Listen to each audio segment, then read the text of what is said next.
Hello there, my name's Dave Starbuck and welcome to another presentation from Revelation Tapes.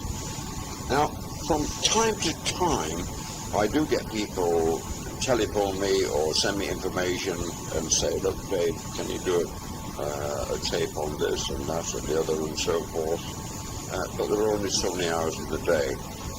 The last couple of years I've had some very interesting contacts. I might add at this stage that people, they send me information from virtually all over the world, and people say, can you do a tape of this, Dave, and that and so forth. And the last couple of years I've had quite a number of people from the intelligence sector of the establishment who have quite interesting stories to tell. Some of these have written or started to write books, but as some of my regular listeners will realize, the reason I do tapes is because it can take years to get a book off the ground. But with tapes, I can get them off the ground pretty quickly.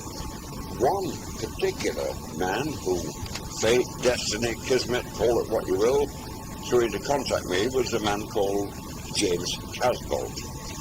He comes from a very interesting family. He lives in Cornwall, and on the intelligence sector, he has a very interesting story to tell. So, without further ado, we'll go over to James in Cornwall. So, good evening, James, and welcome to Revelation Tapes and agreeing to this interview.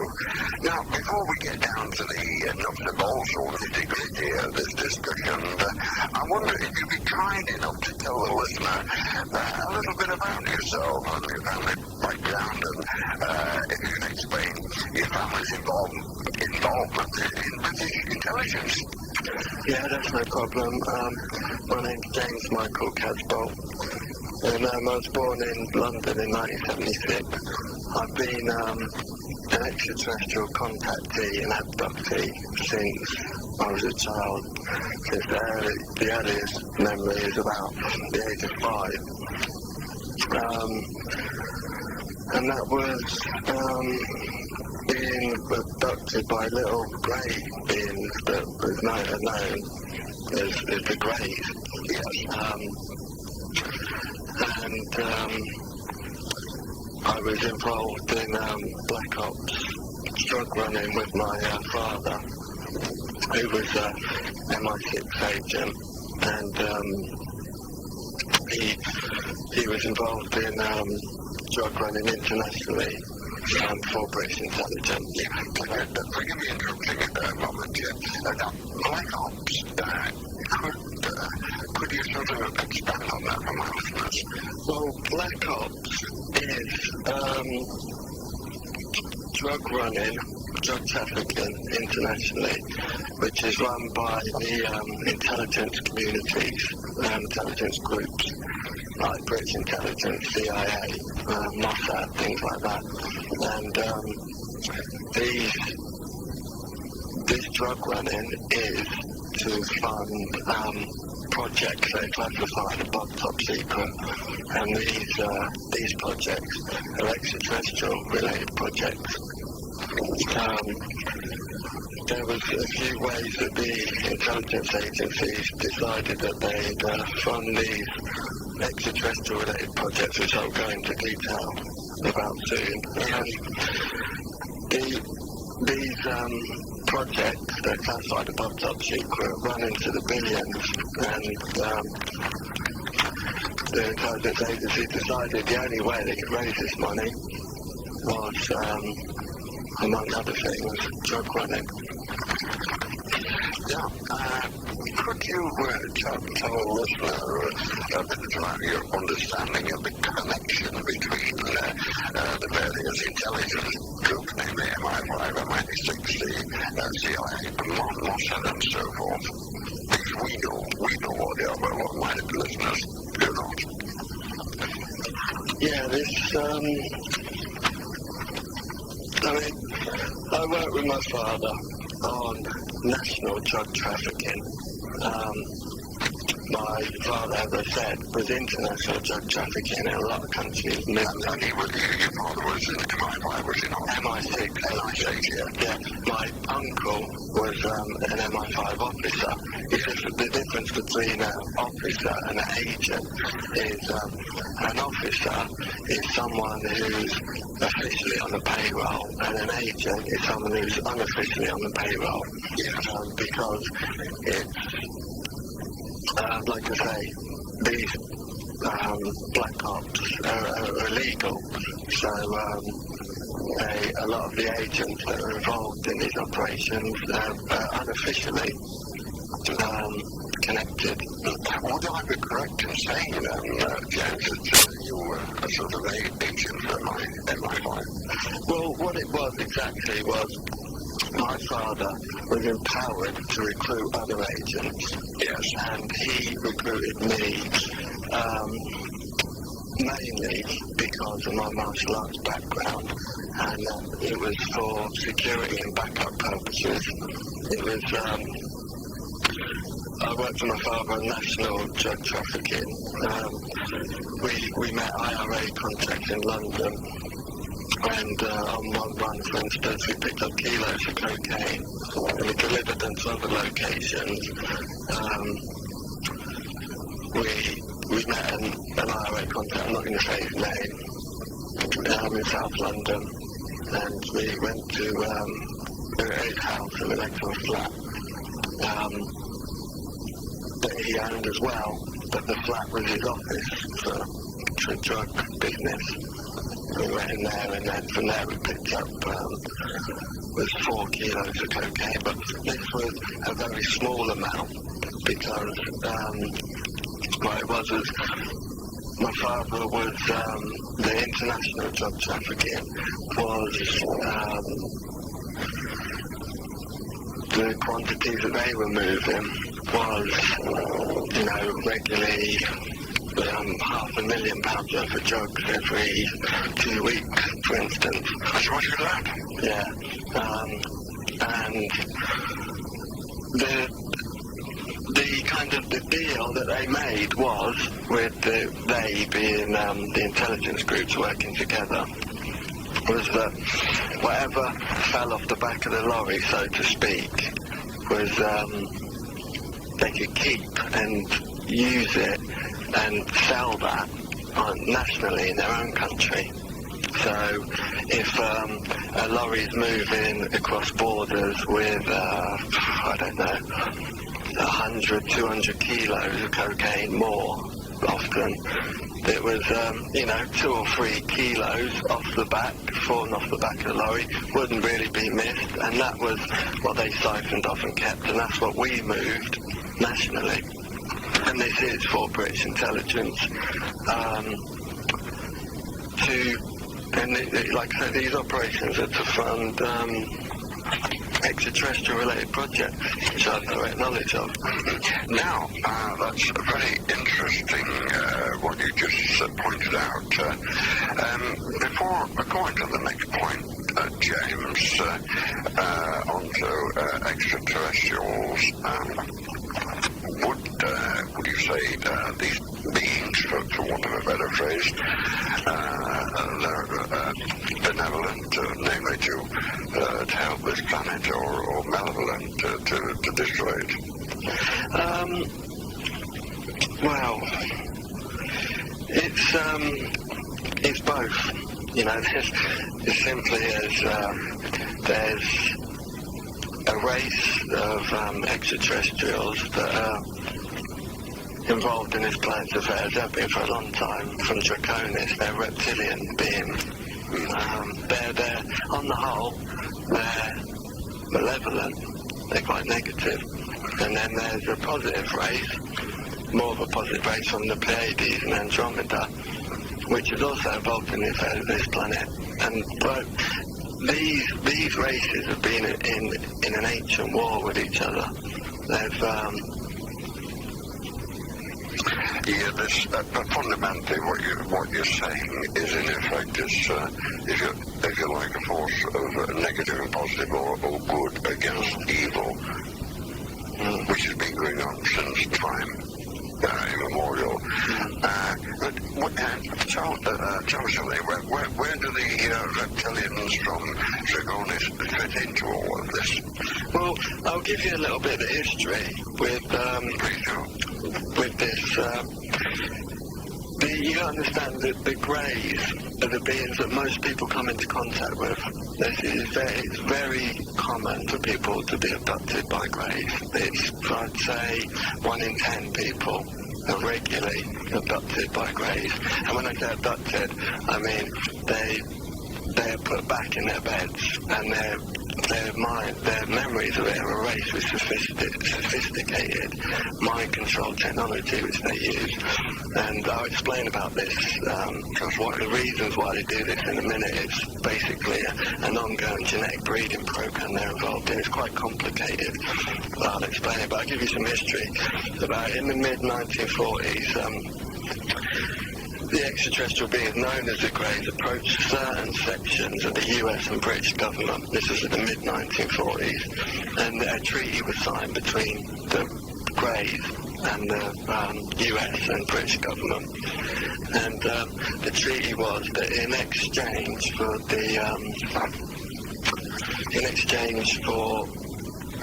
the Greys having permission to abduct human beings, the Greys would supply them with technology, sophisticated technology, mind control technology, other technology, aircraft technology, advanced aircraft technology, cloaking for military,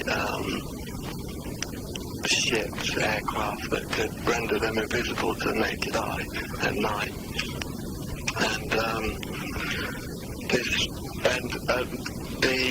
This government, these parts of the government, the US and British government, heading towards a new world order, one world government, and they need this technology to accomplish this one world government. They can't do it by themselves. They need the help from the extraterrestrials. These are the facts. And like I say, the Greys said they would, in exchange for giving them this technology, the government would allow them to abduct. And then pretty much, from what I can work out, the government's view was we have to let them because they're going to do it anyway. If we don't allow them to abduct the citizens, they're going to do it anyway. And to be honest, there's a lot of the factions in the government, top levels that are involved with the extraterrestrials, don't have the people's best interests at heart anyway. No, absolutely. They don't care really, and so the terms were worked out, and the Greys wanted to abduct them for use in an ongoing genetic breeding program, and but the terms were the abductees would be returned to their beds afterwards unharmed. Actually, forgive me interjecting, James, but you just jogged my memory on a very important question, and this is something which has puzzled me for a while. To my personal knowledge, I have not had conscious experience of encountering an extraterrestrial. But what you just said, in effect, is that a person can be abducted in the sleep and returned. Yeah, that's right. Because I'll be quite candid with you. Until last year, UFOs and ETs, this was uncharted territory for me. Right. But since I've become aware of a few of these things, and I've gone to sleep at night, I woke up, I'm feeling great and so forth, as though something has happened in my sleep, if you know what I mean. So what you're saying, in effect, is that this can and does indeed happen. I mean, it does happen. It's just, as bizarre as it sounds, this is what's happening on the Earth. It happens regularly. I'd say about 1 in 10 people have been abducted from return to their beds and producing this massive genetic without being aware of it. Yeah, so you can get these memories with hypnosis. We repress memories of abductions. You can get at them. They're in the subconscious mind. The subconscious photographs everything, memorise everything photographically. So you can get at those memories. Yeah, a bit like life regression and so forth. Yeah. Previous incarnation. Now, the next thing I wanted to ask you, Jeff, what is your personal experience with extraterrestrials?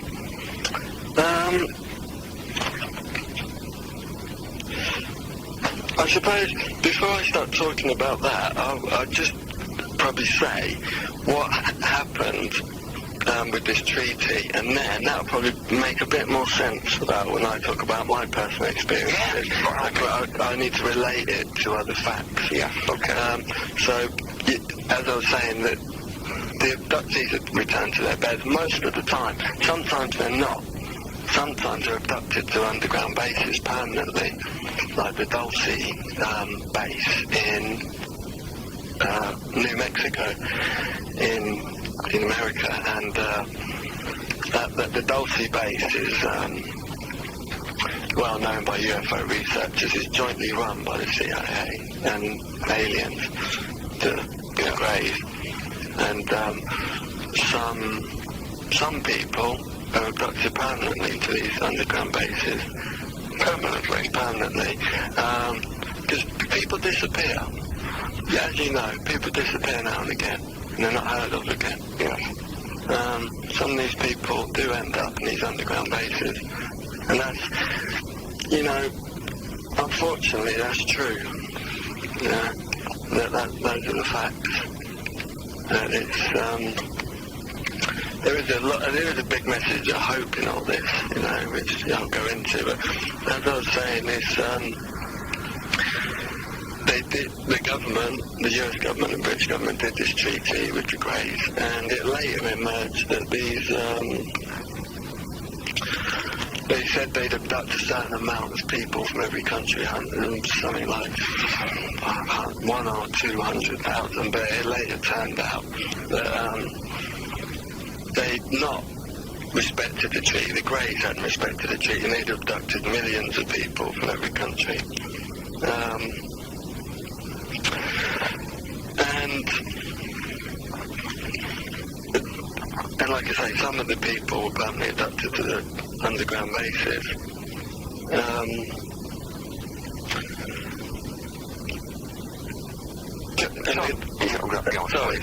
And the Grey problem is not a new phenomenon. It's been happening for probably as long as people have been on the planet. It's to be honest, the Greys are the front men for the reptilians. The Greys are genetically created by the reptilians from Draconis, the reptilians being from Draconis. The reptilians are master geneticists. And that's the Greys are their worker race. They do all the running around. What you say, in effect, for want of a better phrase, the Greys are negative, all the bad is? Well, I'd say on the whole they're negative, yeah. On the whole they're negative. What's the positive? Because where there's negative, there's got to be a positive. And the positive are the Pleiadians and the Andromedans that have been involved in this ancient war with them. Of course, positive, negative, yeah. And, the Pleiadians are helping us, and the Andromedans do, they're helping us directly, they're working with us to help us with this problem of the Greys and the reptilians from Draconis. Now, one of my correspondents, after this discussion, I'll have a word with you about him. He said there's been these intergalactic wars going on for a long, long time. But the reason we can't see them is because they're in a different vibration. so that they're not visible to the naked eye. And a lot of the science fiction, or so-called science fiction, they are based on fact and come as warnings or messages to us. Have you got any comment to make on that? Yeah, I'd like to comment on that. I'd say, yeah, the extraterrestrials do exist in other dimensions, like the fourth and fifth dimension, but they're physical beings like us. They work, groups in the intelligence work directly with them. Yeah, physically, they have meetings in the same rooms, they work in underground bases with them. The reptilians from Draconis are physical, and so are the Pleiadians. The Pleiadians are human-looking. People call them Nordic, blonde-haired, blue-eyed. Yes, a lot of them quite tall. And like I say, they're physical, and the ships are physical. Yeah. Have you ever seen a reptilian, James? Yeah, I've 3 times I've seen a reptilian. It was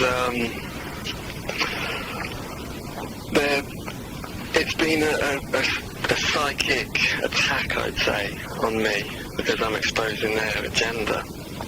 Yes.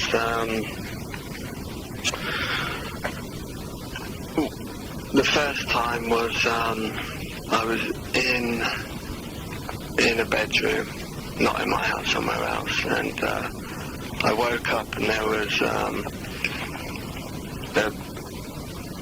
a figure at the end of the bed. He was tall. It was a person. He was tall. He had long blonde hair and blue eyes, and he was about 6'2". And he had a big grin on his face. I'm aware this sounds very bizarre, but these are the facts, as I keep saying. Had a big grin on his face, and he started stretching his neck like he was doing kind of some yoga move or something, and then he just shapeshifted into he was about 7 foot tall reptilian being, and just then jumped at me. And I was in the bed, and I didn't even think. I just jumped out of the bed and jumped at him. And when we were about to hit each other, it disappeared. And that was, from my understanding, a psychic attack to put me off, to scare me. That must have been quite an extraordinary experience. Well, yeah, of course, it was. And another time as well, I was in bed, and I woke up, and there was a reptilian hovering on the ceiling, and this one had wings, and he or she or it or whatever swooped down and pushed its face really close to my face, like, come into my face, like people do, kind of, to intimidate you, to push their face to your face, and what I did, I shouted and kicked out really fast, about 6 times really fast, and it was, and again, when I kicked it, I couldn't feel it. It disappeared, and this is a quite common experience for abductees and contactees. It's the psychic attacks are designed to give you heart attacks, to kill you. Right. Yeah, that's why they jump at you. Yes. A lot of people do have heart attacks and die from them. Yeah, it actually, John, maybe on another point, how common is the extraterrestrial human contact experience? That's more common than most people realise. Like I said before, I'd say about 1 in 10 people have been abducted by the Greys for the reptilians to be used in this genetic program. Because, you see, the reptilians, they want to breed into our bloodlines to connect to our genetics. They've got this thing, this is my knowledge from what the Pleiadians have said to me through the channel communication. Yeah, the Pleiadians are the good guys. Yeah, and the Andromedans too. And the from Andromeda. Yeah. The Pleiadians have said that we have got something in us. It's called the inbred. They call us Terrans. They call this planet Terra. And they call us people Terrans. They said we've got an inbred warrior instinct that's lacking in other places in the universe. It's highly developed here. And the reptilians want to breed into this to connect to this warrior instinct. That's not just the only reason. There's other reasons as well. But this whole genetic thing is quite complicated. And I'd say that the Terran, the inbred warrior instinct is in all of us. It's our legacy as humans. This is why, if I say to people, reptilian appeared to me in the room, and people say, people might say, you die of fright. But my natural reaction was to jump at them and attack. That's the warrior Terran instinct. That's our legacy. It's not just, some people do die and have heart attacks. Yes. But on the whole, people react very courageously. And like I say, this is an example of the inbred warrior instinct that the reptilians want to tap into with this ongoing genetic program. Now, the other thing I was going to ask you, if there is some kind of extraterrestrial war going on with humanity in the middle, why don't we see fleets of UFOs in the sky? Well, that's pretty simple, really. We do see a lot of UFOs. People see them all the time, and it's we see UFOs, and I'd say probably half of them, 50% are reptilian craft, the other half are probably the Pleiadian Andromedans, and they're not the only three races. The reptilians from Draconis, the Andromedans, and the Pleiadians, they're not the only three extraterrestrial races that's in the Earth. There's a lot of different ones. I'd say on the whole, most of the sightings would be reptilian, Draconian ships, and Pleiadian and Andromedan craft. And the reason why we don't see fleets of them, we just see them now and again, is because the reptilians aren't going to do a front door invasion. They do it by stealth. They do it by stealth because I've seen intelligence documents. The naval intelligence, more specifically the DON, Department of Navy, it conducts extensive surveillance and monitoring of individuals who are involved in this ongoing genetic breeding program by the reptilians. The DON, the naval intelligence, that's their job. That's why they were set up to conduct these surveillance of people who are being abducted. And it's a lot of the time, like I say, a lot of people don't know they're being abducted because their memories are wiped. And the DON know that I've seen studies from the DON, intelligence documents that have leaked out. The DON have studies that the reptilian efforts in the genetic manipulation of human races, it surmounts the long-term human sabotage, that they want to breed their bloodlines into human bloodlines, and once they've tapped into the astral power of the human bloodlines, they then are involved in sabotaging those bloodlines.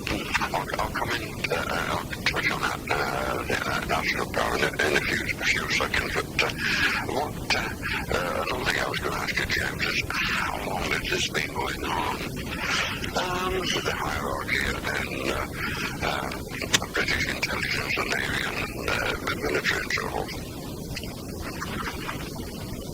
I'd say the worldwide intelligence community has been involved directly with extraterrestrials since the 1940s. 1947 since Roswell. Before that, yeah, because in my archives I have a video on UFOs in the Third Reich, but I don't think with an answer card here in what would they do this society. There's some very rare footage of UFOs in the 1930s.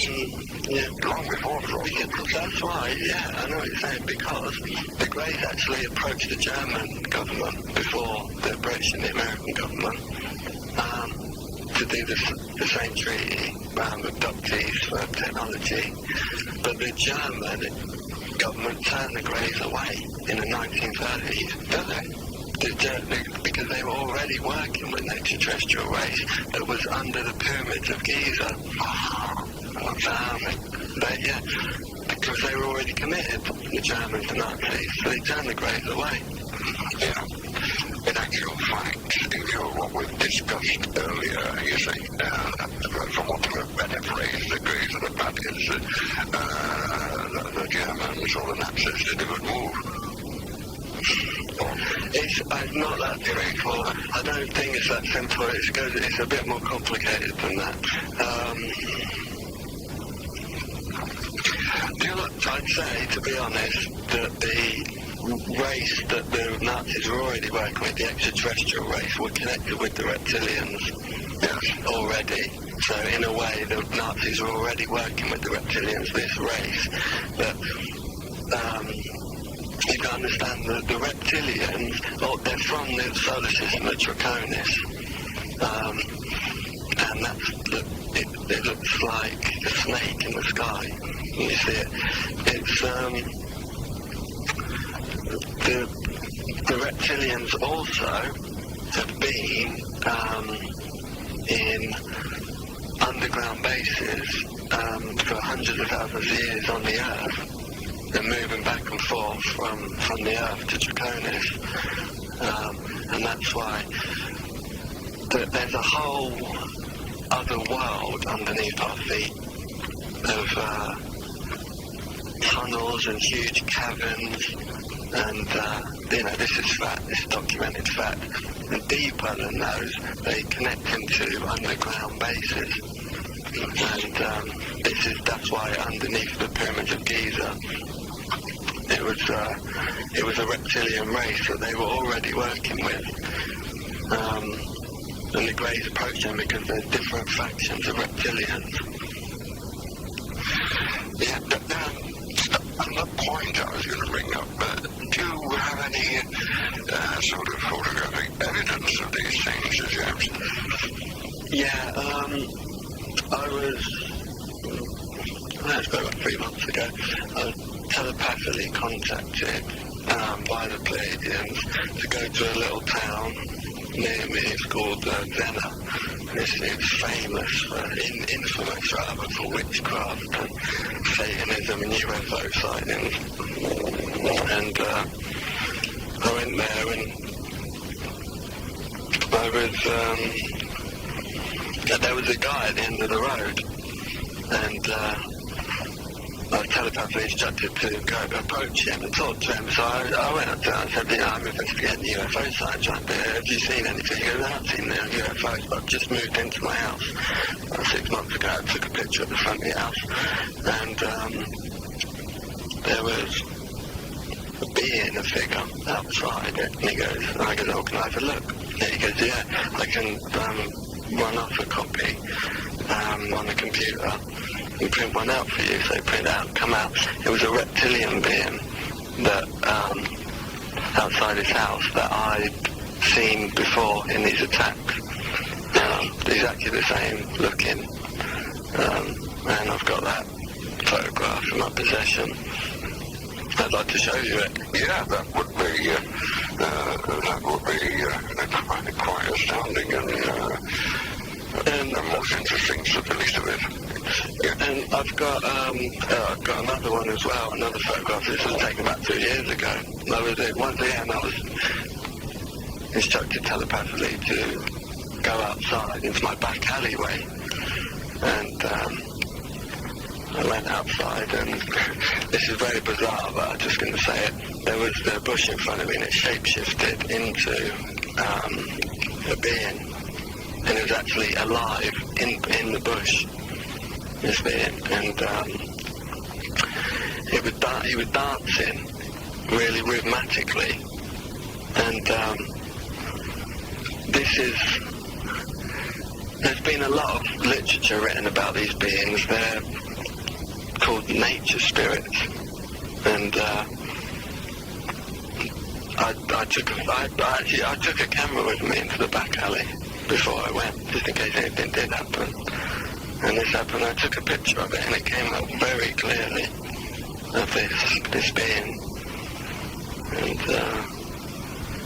I took a few other pictures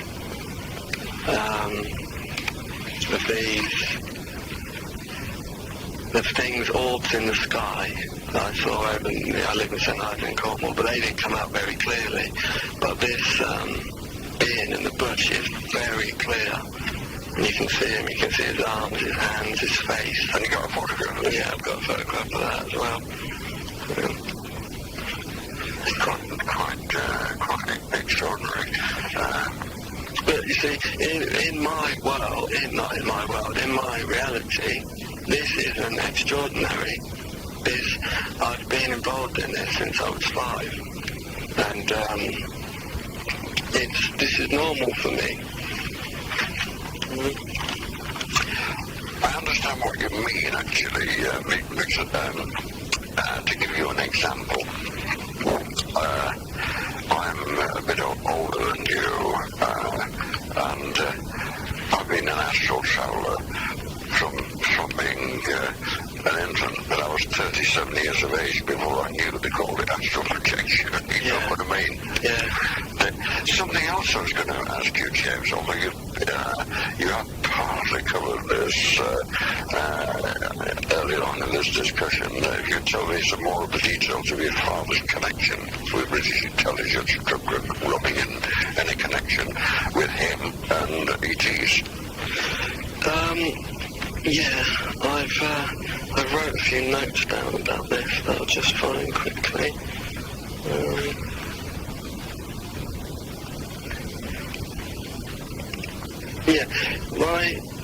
My father was recruited in because of his bloodline, which is I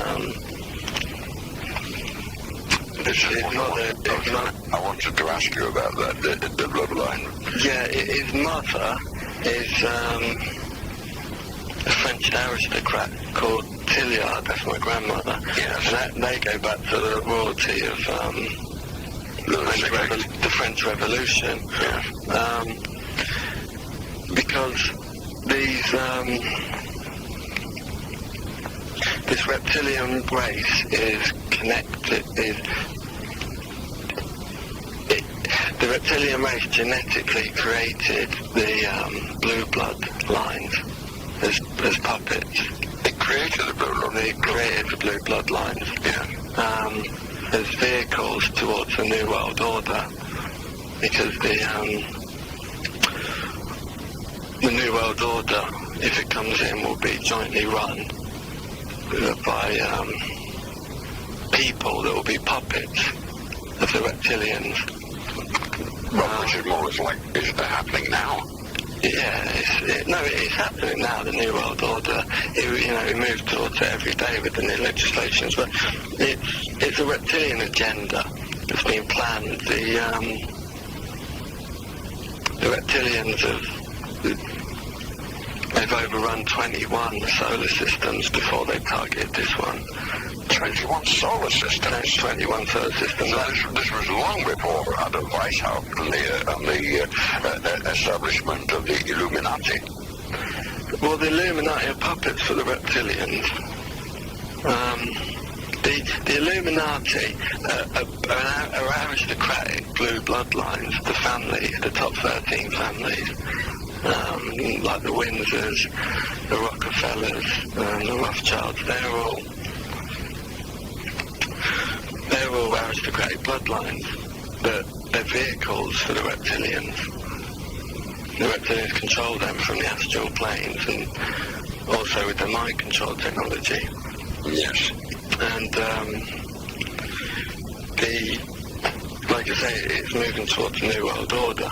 The Illuminati is the 13 families, like the Rothschilds, the Rockefellers, the Windsors, and these are all, you can trace their genealogy back. They're all aristocratic blue bloodlines. You can trace their genealogy back to the rulers of Babylon, ancient Babylon.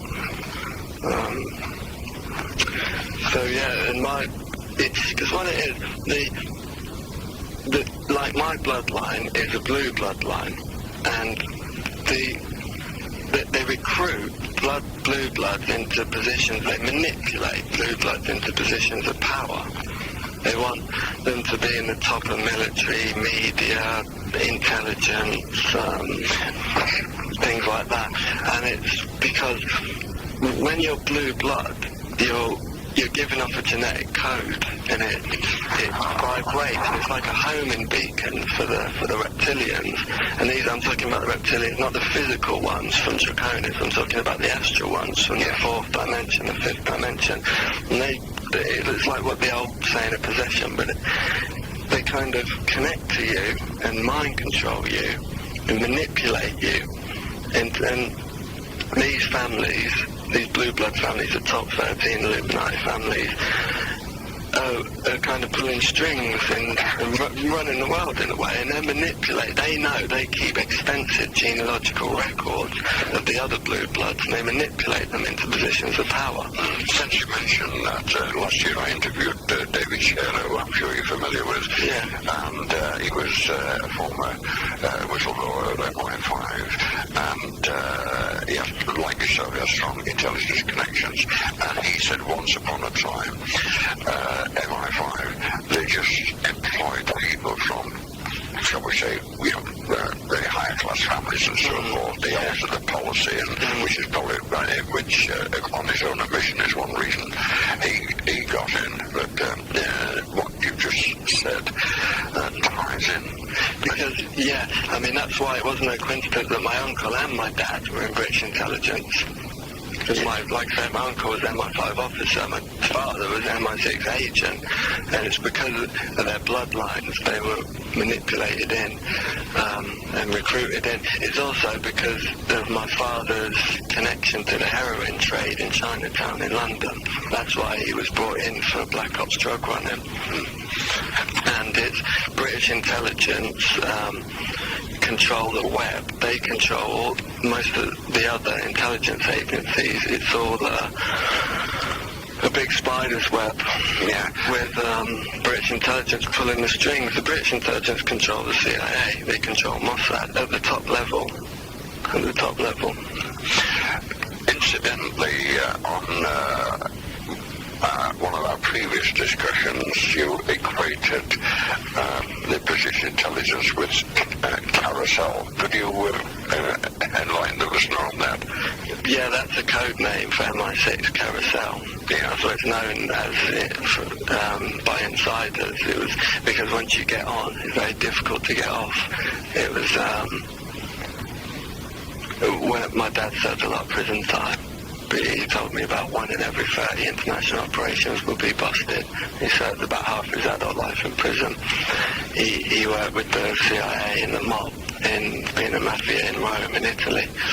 And he told me, and I know this from my own research, that the CIA and the mafia, the mob, are the same organisation. They work now.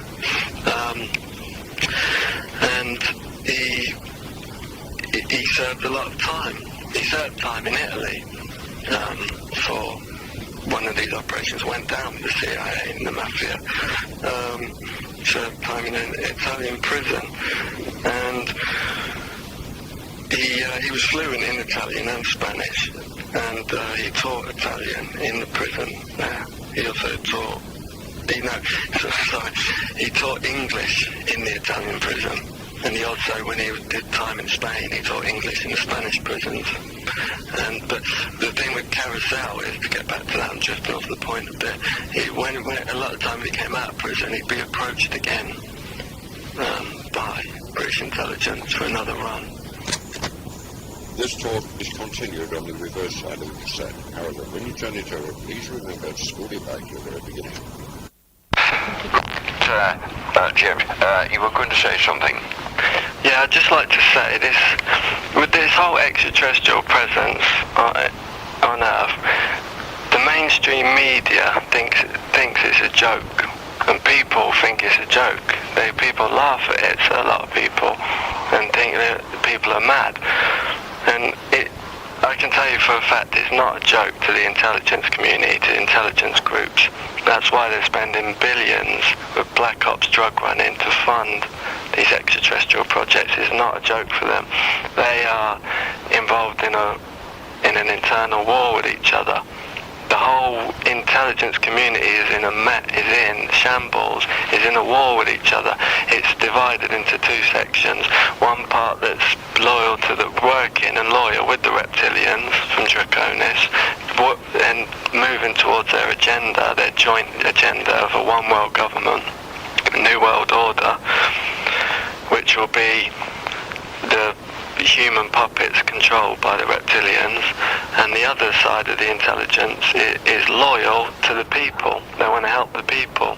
They want to see. They don't want to see us in a new world order. They want to see us in a global version of Nazi Germany, because that's what the new world order will be.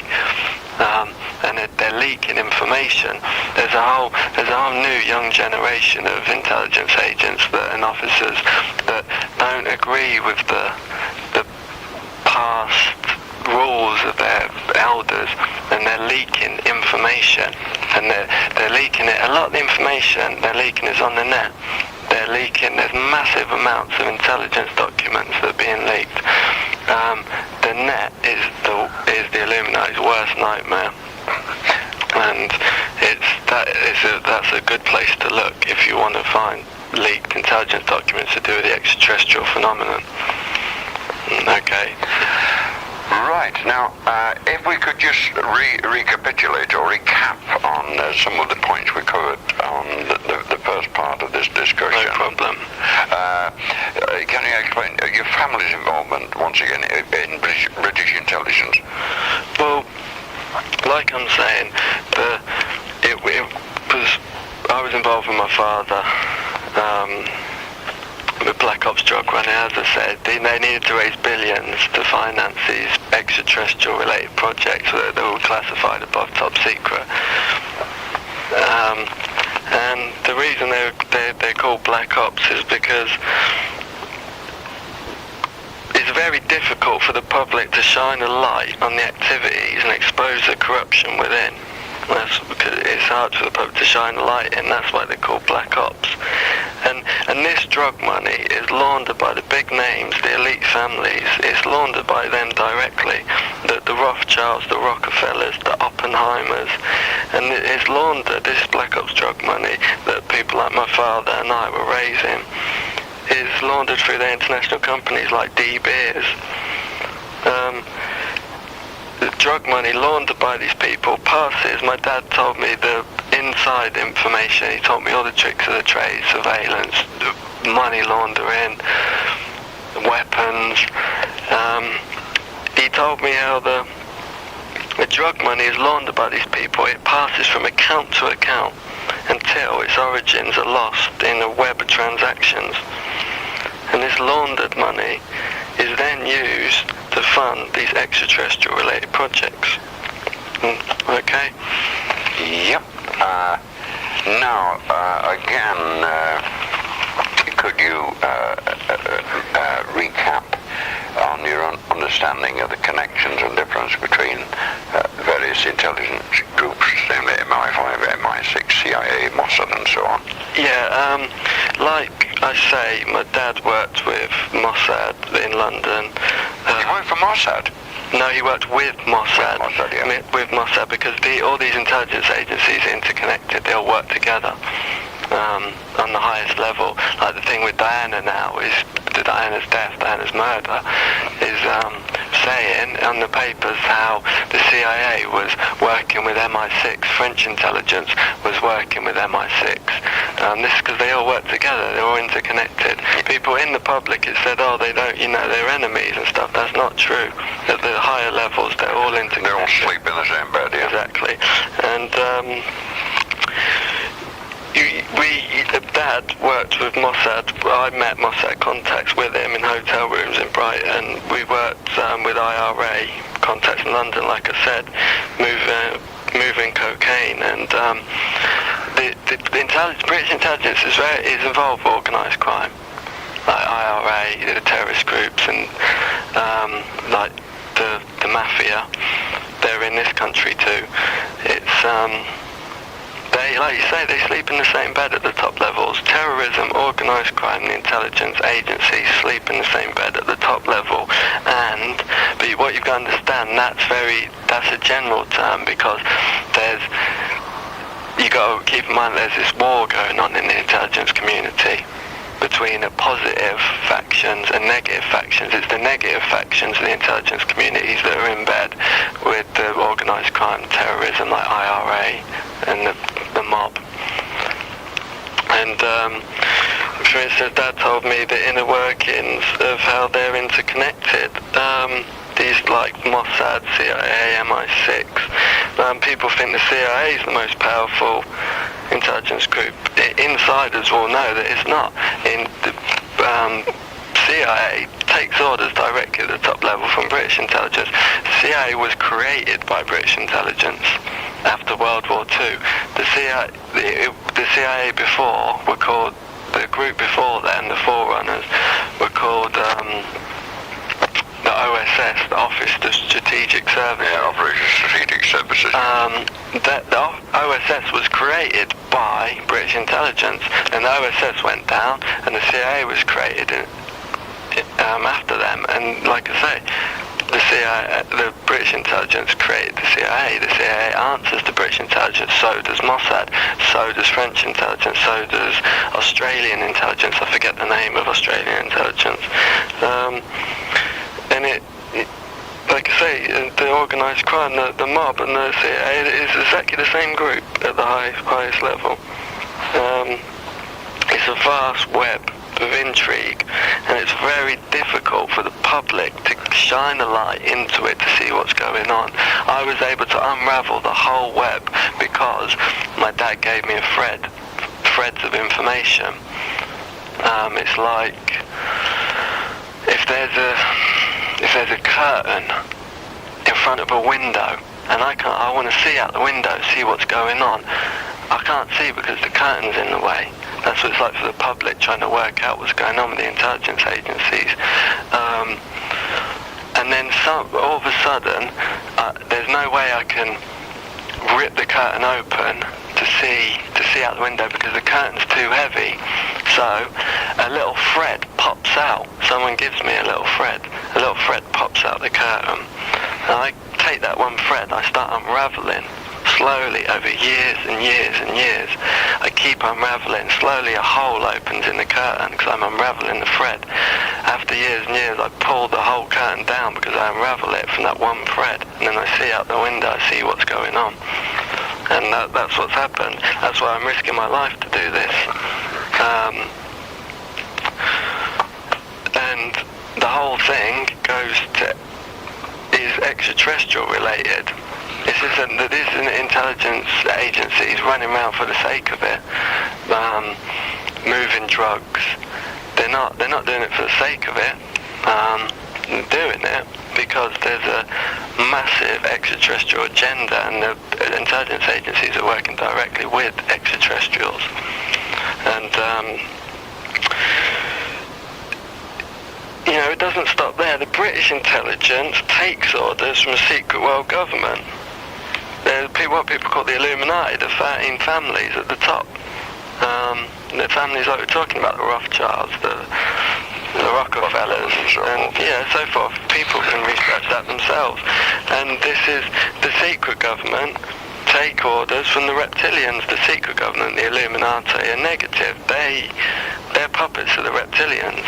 the reptilians are parasites. They move from solar system to solar system. Like I said before, they've taken over 21 solar systems before they targeted this one.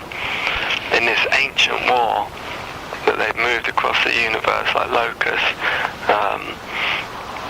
in this ancient war with the Pleiadians and the Andromedans, and they're pulling the strings of the Illuminati, the reptilians are, and it's to put into effect the one world government. They can't do it without the extraterrestrial technology, like implants, mind control implants, things like that. That's extraterrestrial technology. The stealth bomber that was taken from extraterrestrial aircraft that was given to the military, top levels of the military, and the stealth was devised by taking extraterrestrial aircraft apart. Okay? Yeah, that rather like a lot of this technology was rescued from the Roswell crash back in 1947. Fiber optics and computers and so forth.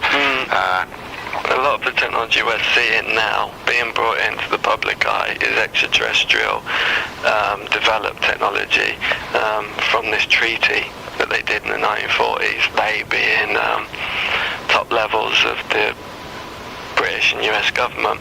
And I'm not saying that's the Illuminati, that those groups, the top levels of the US and British government which signed that treaty with the Greys in the 1940s, the Illuminati were infiltrated into those levels of government, but there was a lot of factions who were working with the Greys in government that were positive and very loyal to the people. And this is why when the Greys broke the treaty and they gave the government a list of all the people they'd abducted, and that was the conditions, that they'd give a list of the people they'd abducted and return them unharmed back to the bed after the abductions and clear their memory of the abductions. When it was found out that it was going into millions, like I said before, and not hundreds of thousands, millions in every country, a war broke out in the top levels of government and the intelligence agencies between the groups that wanted to help the people and the groups that wanted to oppress the people and were loyal to the reptilians, Yeah. At this moment in time, on this recording, which is the 1st of March 2006, what's your sentiments on who is winning?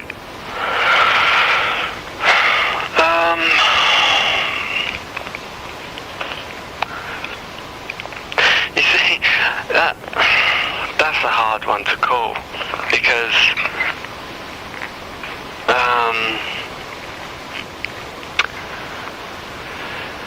I have contacts with telepathic contacts, channeled communications from the Pleiadians once every few months, and the information is like gold. It's like gold dust. Whatever I can get, I write down, and it's just. But you don't have to answer that. But I'm not concerned that we're going to lose this. This is an evolution process for the humanity. This is going to wake people up. This extraterrestrial presence, and we're going to head into an age of quantum light and love. I've got no fear that we are going to lose this war. We're being helped. Oh, without a doubt.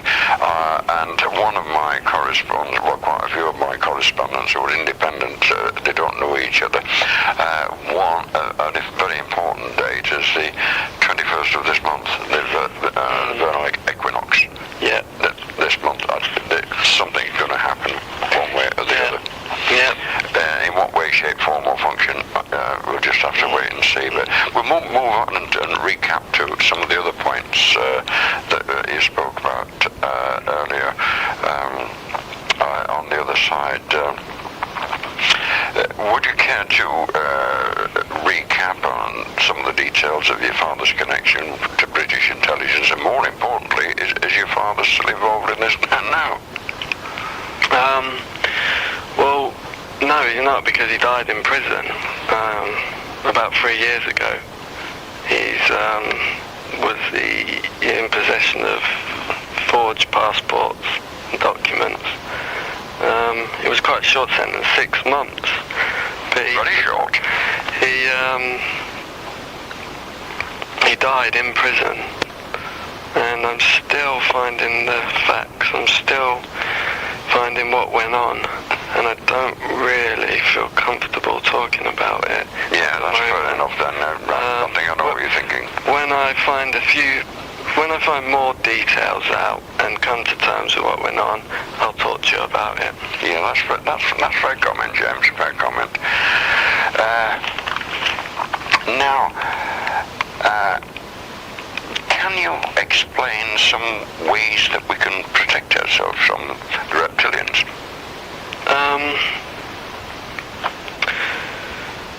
Yeah,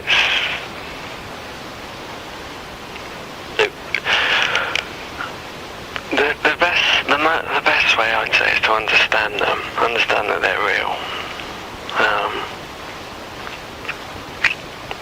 and to get knowledge of what's going on with this war. You know, there's a war going on.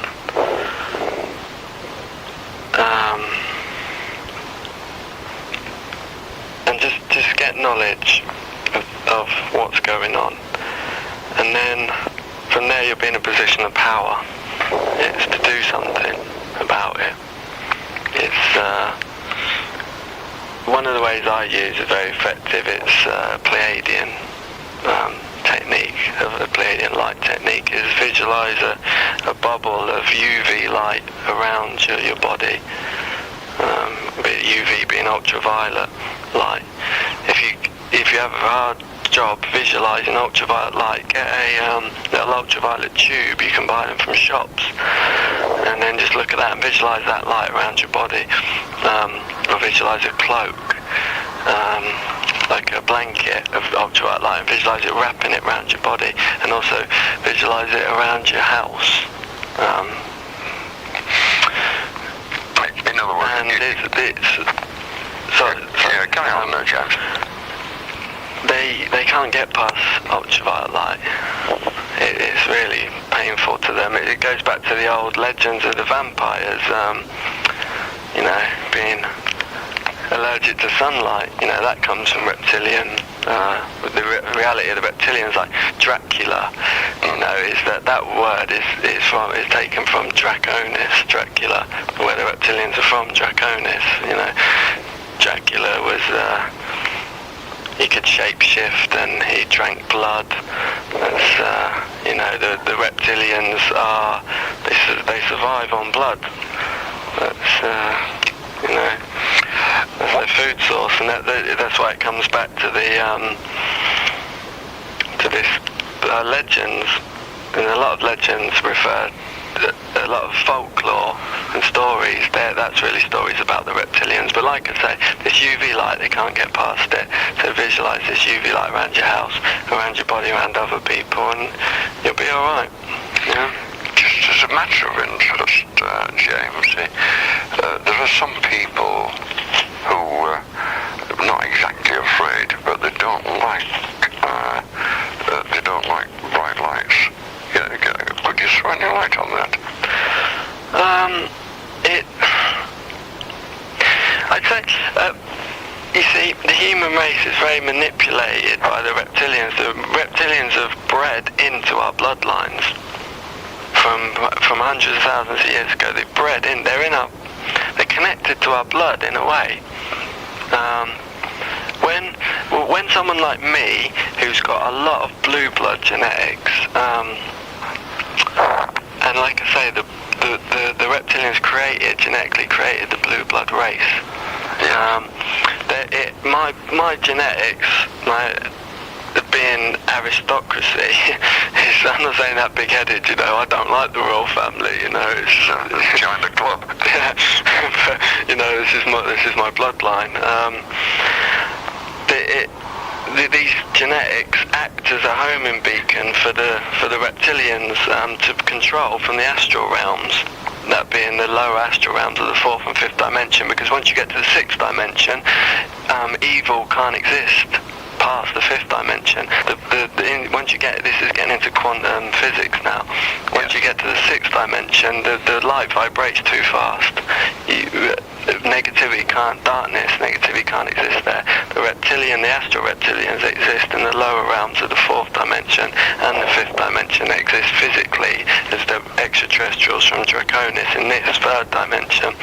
But like I say, when you have genetics like mine, the reptilians, it's like a homing beacon. The astral reptilians can connect and manipulate to that, and they've bred themselves into the human race.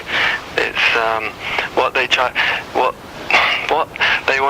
they've done is the three main races they targeted in the human races for breeding into through their aristocratic bloodlines. They manipulate people with aristocratic bloodlines to breed into three main human races, and that's the African race, the Jewish race, and the American Indian race. Yes. The reason why they want to breed into these three races, breed their genetics in, because once they've bred their genetics into these three races, they then want to and able to tap into the massive astral psychic power of those three races. It's a lot of other races as well, but it's mainly those three races, because those three races, the Africans, the American Indians, and the Jewish, have a high degree of astral psychic power that the reptilians want to tap into. So what they do is they manipulate the bloodlines from the astral realms, and they bring them together. This is it's known as the alien love bite syndrome. It's known by UFO researchers as that. For instance, my mother, her maiden name is Lowe. Now that family goes back to the American Indians in the 19th century. It's got high levels of American Indian genetics, my mother. So what's happened is the reptilians, they can control the nervous systems of humans. They've got the ability, the high-tech ability to do this, control nervous systems of humans. So what the alien love bite syndrome is they can manipulate bloodlines to come together. They can manipulate men and women to come together. As, for instance, my dad, aristocratic reptilian genetics, and my mother, American Indian genetics, the reptilians, and they do this a lot, they manipulated their nervous systems to release endorphins and have feelings of attraction for each other. My mother and father, when they saw each other, and this is, as bizarre as it sounds, my family's genetics have been manipulated by the reptilians to come together to bring together those two bloodlines of the American Indians and the Blue Bloods. Once they've brought those two bloodlines together, they can tap into the American Indian astral power, which they want to milk away through me, with my genetics. And it's like I say before, the DON, the Naval Intelligence, more specifically the DON, Department of Navy, their whole job is to conduct extensive surveillance and monitoring of individuals like myself and like my mother and father who are involved in this ongoing genetic breeding program, and the DON agents, field agents, are known inside the intelligence community as zombie squads. This is because all they do is do surveillance and monitoring of these people like me, and they're a positive faction. They're helping us against the reptilians. Because they're directly aware of the reptilian agenda. This is in the UN, in the secret UN meetings, United Nations, in underground bases. They have a tier. They have a table in a circle where they sit, and this is the highest levels of UN. And in the middle of the tier, they have another. In the middle of the table, they have a higher tier of another set of chairs, and the people sit around the bottom tier, and the reptilians come in and sit at the top tier, and they dictate policy to the UN humans. This is what I'm saying, why the reptilians and the top levels of military and government are working directly, face to face, in the same rooms with these extraterrestrials. And I've seen documents, DON documents, that show categorically that the studies have shown by the DON that genetic manipulation by the reptilians is for long-term sabotage of the human race. And that's because once the reptilians breed into these bloodlines, like the American Indians and the Africans, and tap into this astral power and milk it away, they then involve themselves in genetic sabotage of those races and those future generations of those families, because they want to keep the power for themselves, that astral power. They don't want the people walking around with it. The reptilians from Draconis, they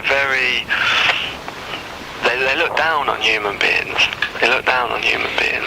They think they're better than us, and they don't want the people walking around that power after they've milked it away from them, from their genetics, after they tapped into the astral power. So they use genetic sabotage, and the DON know this because they do extensive surveillance, and they're aware of when there's going to be they're aware of when abductions are taking place, and they're told by their superiors to not move in and do anything, just to observe. And there's a morale problem in the DON because of that, because they want to help people, but they're told just to observe, do not interfere with the abductions and the genetic program. And certain factions have broke off away from the DON, a faction called Com-12, and they're sick of the bullshit.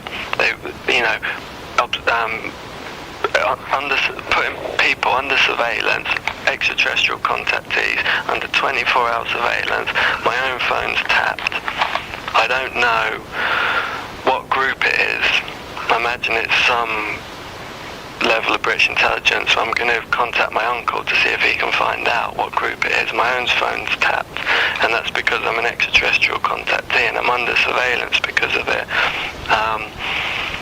And like I say, this Com-12 have broken away from naval intelligence they're taking direct action now, and they move in when there's abductions. They help people. They save people from abductions. They have done. And like I say, this whole genetic thing is, I'll give you an example of long-term genetic sabotage, what they're involved in. After my mother and father have been manipulated to come together by the reptilians to create a child that the reptilians can tap into genetically and milk away the astral power of the American Indian genetics on my mother's side. They don't want my future lines having that power. They want it for themselves, so they involve themselves in genetic sabotage. My daughter was 3 years old now, was born with a rare genetic disorder, and the doctors had no explanation for it. It was called golden hearth syndrome, a very rare genetic disorder. She had a deformed ear, deformed side of her left face, deformed hips, deformed legs, a speech impediment, and holes in her heart, where she had to have open heart surgery when she was 2 years old. Now, her mother was abducted when my ex-girlfriend, when she was carrying my daughter, and the sabotage is done when they're abducted. When my daughter's mother was abducted carrying my daughter, and her genetics was sabotaged in the womb. This is, they're geneticists, the reptilians, and this is why the naval intelligence, the DON, are sick of watching this going on and ordered by their superiors to not do anything about it, just observe. But now and that's why Com12 has broken off from DON and is sick of the bullshit and is actually acting and is doing something. Well, what I was going to say next, James, I like to sort of end my presentations on a positive note, not doom and gloom and so forth. Is there some kind of message of hope in all this for mankind? And if there is, what is it? Well, yeah, a lot of these facts and information is negative because it's scary what's going on. This is a nasty race. This race controlled the Nazis. Hitler was a reptilian puppet. Yeah, but having said that, forgive me interjecting, Hitler did a lot of good. How do you work that out? Well, for one thing, he solved the unemployment problem in less than 5 years. I won't go into the Third Reich. This is covered on some of my other tapes on suppressed history and so forth. There's a lot of information about the Second World War which is coming out now, which has been suppressed, but we won't go into that. But continue what you were saying, James. Yeah, sorry, just throw me a bit with the Hitler did good stuff. He certainly did. The two greatest men the last century, one was Adolf Hitler and one was Walt Disney. Right, well, I'd have to disagree with that. That's fair enough. We won't go into we won't go into that, but continue. A message of hope. Yeah, the message of hope in all this is that a lot of this information is negative. It's scary what's going on. But it's this is the human race waking up. This is our next leap in evolution. An explosion of freedom. Exactly. It's we're taking a quantum leap in evolution. We're being helped, and this war isn't going to be lost. This war isn't going to be lost. The reptilians are being pushed back into a corner. The universe is a big place. This is an old war, ancient war. It's been wrote about in the Bible, Archangel Michael and the angels of Satan. The angels of Satan were the reptilian race, and Archangel Michael was the Pleiadians. And they're being pushed back. They might have 21 solar systems, but the Pleiadian Andromedan Federation have got a lot more. They've been pushed into a corner, and in the Bible it says that, and I'm not Christian, in the Bible it says that the last standing place of Satan will be planet Earth, when his armies have been pushed back into a corner by the armies of Archangel Michael, and the last stand of Satan will be on the Earth. Was that in the New Testament or the Old? I think it's in Revelations, but I'm not the New Testament, sure about that. And a lot of things that have happened in Revelations have come true. Yeah, there's only a few things left, prophecies left. This is one of the prophecies. And the reptilians are running. They've been boxed into a corner. They've got 21 solar systems, a tiny corner of the universe. This is their last stand. And in the Bible it says that Satan's last stand, he'll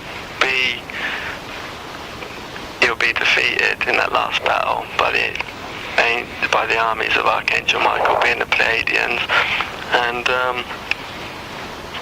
the world, planet Earth, Garden of Eden, will move into an age of never before known light. And I think it's going to be a very interesting next few years, because I'd say by 2012 it's going to be general knowledge of the extraterrestrial presence on the Earth. The intelligence communities are leaking it. It's, for instance, a lot of UFO researchers have been visited by intelligence agents that have told them to keep quiet about certain aspects, as not to cause mass panic and social instability until they can work out exactly what's going on. And like I say, there's going to be general knowledge in the next few years that extraterrestrials are among us. Well, the year 2012, that's the end of the Mayan calendar, as you know. Carry on, James. No, sorry, you carry on. In short, what you're saying, at the end of the day, good will prevail. Yeah, because once the extraterrestrial presence is generally known, this will kick us forward into another level of understanding and evolution. And we're heading towards an age of light and love.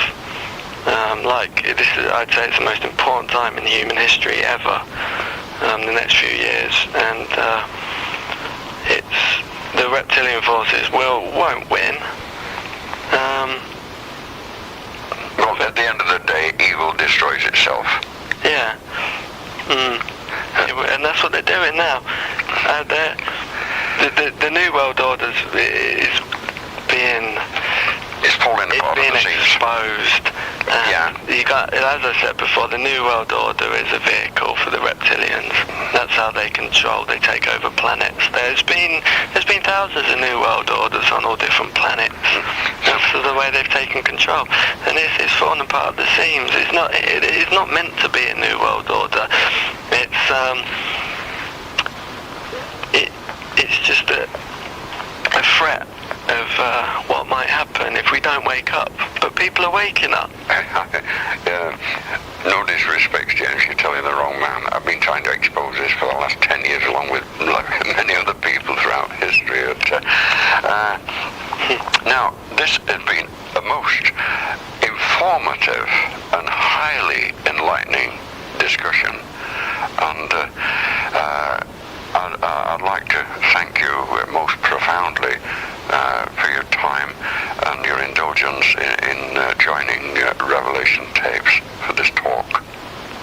That's no problem. It's been really good to talk, because this information needs to come out. It's just it doesn't need to float around the intelligence community.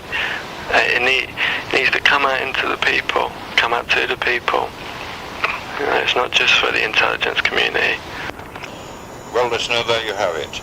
Now, there is no copyright on this presentation, so please feel free to copy and pass on to your friends.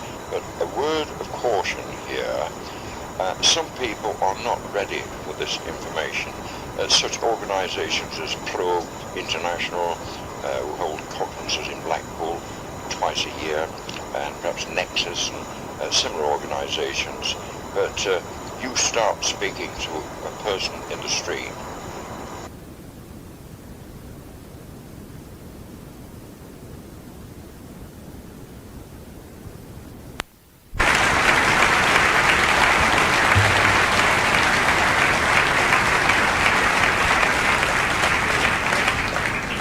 little interlude from the orchestra of music by another of those contemporaries of Ivor Novello's, Vivian Ellis, Coronation Scott, which those of a certain age will recall as the theme to Paul Temple. Nobody of that age in this evening, obviously. Vivian Ellis was even more prolific than Ivor, with over 60 stage musicals to his credit, including Mr. Cinders and Bless the Bride. Well, to close the first half of our program, let's take Ivor's story back to his first musical success. As the First World War got underway, his mother challenged him to write a patriotic song. She wrote one herself and deliberately made it terrible in order to spur him on. So he eventually came up with a tune and invited a friend of the family, Lena Gilbert Ford, to listen and suggest some words.